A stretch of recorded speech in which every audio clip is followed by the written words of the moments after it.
はい、皆さんこんにちは。今回なんですけど、今からお寿司を握ろうと思います。今日なんですけど、ちょっとスーパーでね、大量のこういうブロック刺身みたいなものを買ってきたんで、これをね、全部寿司にしてやろうと、そういう作戦でございます。で、僕はね、最近北海道に引っ越したということで、この白老さんとか、あと、これ、室蘭産って書いてあるんですけど、とにかくね、大量の北海道産の魚ばっかね、買ってきたんで、唯一ね、このマグロだけね、ちょっと台湾産なんですけれども、まあちょっと諸事情があったんですが、それは置いといて、まあ寿司握っていきたいと思います。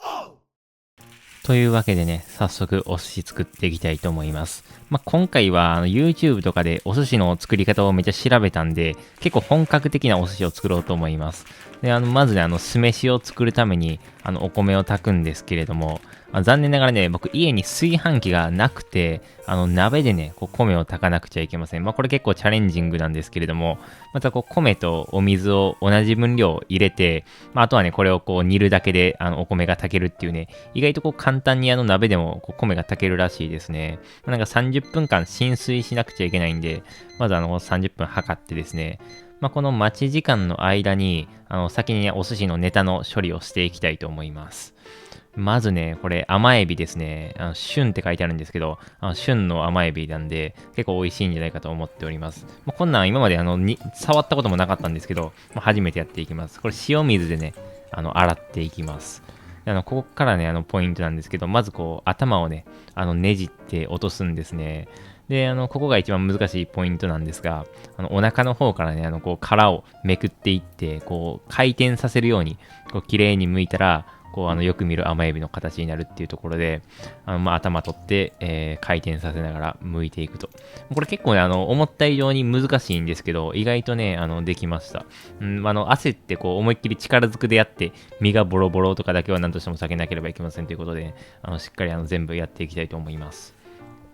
ちなみに、このやり方は、僕がね、調べただけなんで、正しいとかそういうわけではないので、自己責任でね、やってくださいということで、綺麗に剥けたんで、まあ、よしとしましょう。で、まあ、どんどんね、他の魚もね、処理していきたいと思います。で、次はね、こういうお刺身系のやつですね。まあ、これマグロなんですけど、まだ端っこの部分、こういうのはね、形が悪いので、まだ切り落として、すぐ食べてください。うん、で、このね、綺麗に整えた状態から、寿司のネタをね、作っていくということなんですけど、まあ、これそんな難しいことではないですね。ただただ、寿司のネタみたいな感じで切っていくだけなんですが、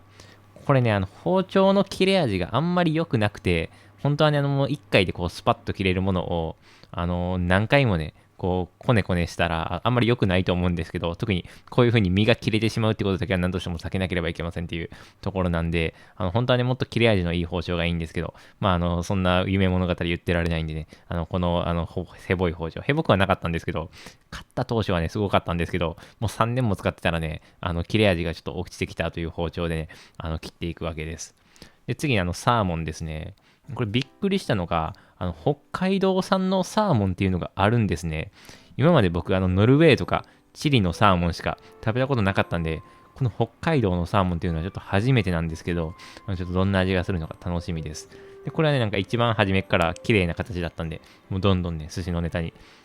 切っていきたいと思います。まあ、サーモンは、正直僕の一番好きなネタと言っても過言ではないんで、まあ、これはね、外せないサーモンなんですけれども、まあ、次はね、イカを用意していきます。で、イカはね、僕あんまり好きじゃないんですけど、まあ、でも、室蘭産って書いてあったんで、室蘭工業大学の身としては、ついに買ってしまいました。で、このイカなんですけど、これちょっと特殊でですね、今までの切り方とは違って、まずね、こういう風に、長方形っていうのかな。それで切っていきます。でね、これなかなかね、イカ切れなくて、すごい硬いんですね、イカって。うん、なんか見てたら、もっと切れよって思うかもしれないけど、意外と切るのむずいんです。でね、こういう感じで、長方形にしたら、もうこれいかにも寿司に乗ってそうな形なんですけど、これで終わりじゃなくて、切れ目をね、こういう風に入れていくんですね。で、これをすることによって、噛み応えがね、噛みやすくなって、お寿司でね、あんま口の中に残らずに、スッと入ってくれるっていう、まあ、非常にいい感じのお寿司っぽいイカがね、完成したところですね。うん、綺麗ですね。で、次はね、カレーですね。うん。いや、カレーっってわかんないですよね。どんな味か。僕もね、あんまり食べた記憶がないんですけれども、特にお寿司でカレーって、聞いたことないんですけど、まあただね、こういう白身魚の淡白みたいな感じで、安かったんでね、とりあえず買ったわけですけど、まあ、どんな味なのかっていうのを、まあ、後でちょっと確かめてみたいと思います。で、続いてね、これめちゃめちゃ重要なんですけど、ホタテですね。うん、室蘭ってね、ホタテがめちゃめちゃ有名なんで、買ったわけですね。で、ホタテはね、まずこういう、肝とかの部分を全部取り外して、貝柱っていう状態にするんですね。で、これで終わりなのかっていうところなんですけど、まあ、このままじゃお寿司に使えないというところで、じゃあどうするのっていうと、まずね、これ半分にね、割っていきます。うん。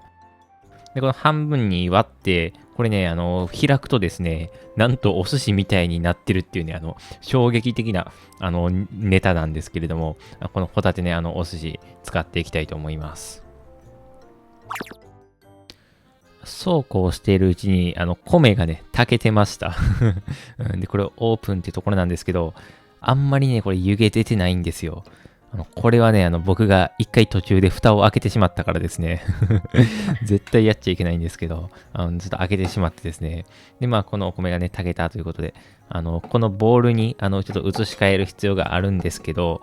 まあ、ここでのポイントは、この表面のね、米をちゃんと入れていくっていうので、実はね、鍋底にある米は、おこげになってて、まあ、これはこれで美味しいんですけど、まあ、お寿司には適さないということで、まあ、逆に普通に食べればめちゃめちゃ美味しいんでね、これはお寿司に使わず、なんか別の形で使いたいと思います。で、まあ、お米がよそえたら、寿司酢、お酢をね、必要なんで、酢飯を作るためにね、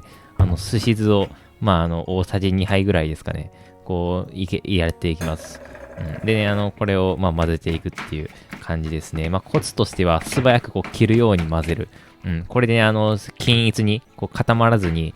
均等にまんべんなく寿司酢が行き渡るというところで、いい酢飯、シャリが作れるんじゃないかと思います。で、まあね、もうこれで全部準備が整ったというところでね、いよいよ握りやっていきます。まあ、本当にね、僕YouTube で調べただけなんですけど、まずこういう風に片手でね、シャリ玉を作ります。で、シャリ玉を作れたら、まあ、ネタをね、入れるんですけど、まあ、今回はとりあえず、まあ、イカにしますかね。で、まあ、こう、逆の手でこう、イカをセッティングして、わさびをね、まず塗ります。で、わさびが塗れたら、先ほど作ってたシャリ玉を乗せて、この段階で一回ちょっと握りつつ返して、しっかり握っていくっていう。これがね、お寿司の握り方ですね。ちょっとぎこちないんですけど、初めてなんで。ただね、こんな感じで、お寿司がね、とりあえず完成したというところで、まあ、この要領でね、どんどん握っていきたいと思います。まずこれ、手酢って言ってね、手にちょっと水をつけないと、手にね、米粒がいっぱいついてしまうんで、まずこう濡らしてから、こう片手でね、シャリ玉を作っていく。で、まあ、好きなネタを見つけて、今回はホタテですね。まあ、これもね、わさび。まあ、ホタテはね、ちょっと多めにつけるんがいいかなというふうにも思いますね。なんか油が乗ってるやつほどわさびをつけるといいっていう風なことが書いてあったんで、まあ、こう、乗せて、で、ここでコツがひっくり返すっていう、これがね、お寿司の握り方ですね。まあ、いろんな握り方あるんですけど、僕ちょっと難しいやつをあえて選びました。で、まあね、こう、手酢をやって、で、シャリ玉を作るんですけど、次はね、軍艦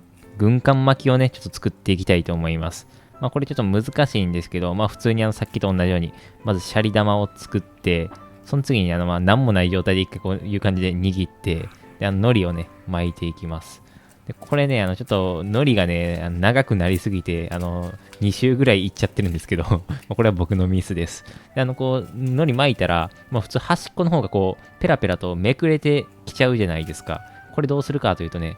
米粒でこう、接着剤としてね、くっつけるんですね。まあ、こうすることによってね、ちゃんと閉じるんですけど、で、この上にね、イクラをね、乗せていきます。なんか、イクラというか、これ、なんか、スジコっていう名前で売られてたんですけど、なんか、スジコとイクラって何が違うのかわかんないし、まずスジコってあんま聞いたことないんですけど、まあ、スジコもね、イクラも多分似たようなもんだと思うんでね、まあ、このスジコでも問題ないでしょう。まあ、今回はたっぷりね、ちょっと乗せていきます。もうめちゃめちゃこぼれんばかりの、こんなにイクラが乗ってるお寿司ないぞっていうところなんですけれども、まあ、自分で作ったならではですね。で、まあ、どんどんね、握っていくんですけど、まあ、次はサーモンあたりをね、ちょっと握っていこうかと思います。もうだんだんね、こう手つきも慣れてきたんでね、うん。こんな感じで、サーモンも油多いと思うんで、ちょっと多めにわさびを乗せて、返して握るっていう、今ちょっと非常にいい握りができてますね。うん。これね、結構楽しいですね。できたら。すべてのお寿司が完成しました。かなり上出来なんじゃないかなと思うんですけど、これね、ちなみに100均でね、岩のお皿が売ってたんで、それをね、買ってきました。で、ついでにガリをね、買ったんで、ガリも乗せてね、いただきたいなというふうに思います。これでね、もう完全にお寿司屋さんで、出てくるお寿司とね、あまり変わりないんじゃないかと思いますね。はい。はい、今お寿司が完成しました。これ思った以上にね、うまく握れたんじゃないかなというふうに思ってるんですけれども、見た目はね、本当に、お寿司屋さんで、高級お寿司屋さんで出てきてもおかしくないようなお寿司がずらりと並んでるわけなんですけれども、まさかこんな感じでできると思ってなかったんですけど、意外とやってみるもんだなというところで、実際にね、味がちょっと重要なので、食べて確かめてみたいと思います。まずはじゃあちょっと、定番のサーモンからいきますかね。ちょっと今回は手で失礼いたします。いただきます。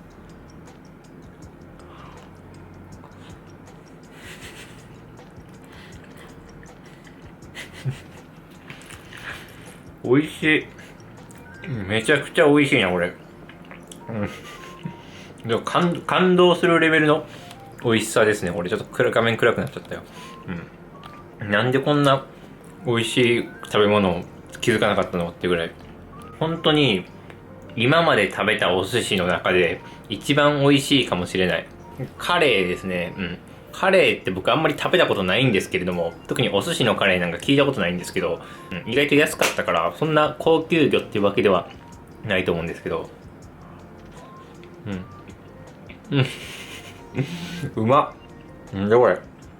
ちょっとね、これ次、ホタテ。これがね、ちょっと一番期待してるんですよ、僕。そもそも僕、ホタテめっちゃ好きなんですけど、室蘭でホタテめちゃくちゃ有名なので、これはね、もう室蘭のホタテということでね、僕の今後の室蘭生活を左右するくらいの、これが美味しいかどうかっていうのはすごい重要なんですけど、いただきます。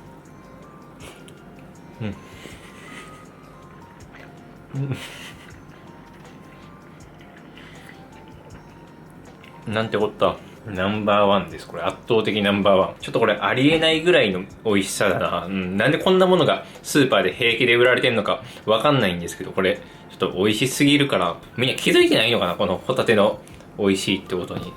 この甘エビですね。そもそも、なんか適当に買ったんですけど、まさかこんな綺麗に甘エビも作れると思ってなかったんですが、これでいただきたいと思います。贅沢にこれ3列シートなんでね。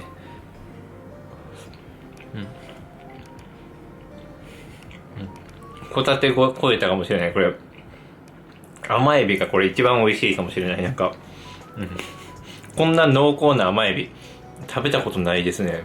まさか自分でもね、寿司が握れるようになる日が来るとは思ってなかったんですけど、でも意外とやってみたらできたっていうのでね、皆さんも多分やったらできると思うんで、興味がある方はね、ぜひ寿司握ってみてはいかがでしょうか。それでは最後までご視聴いただきありがとうございました。さよなら。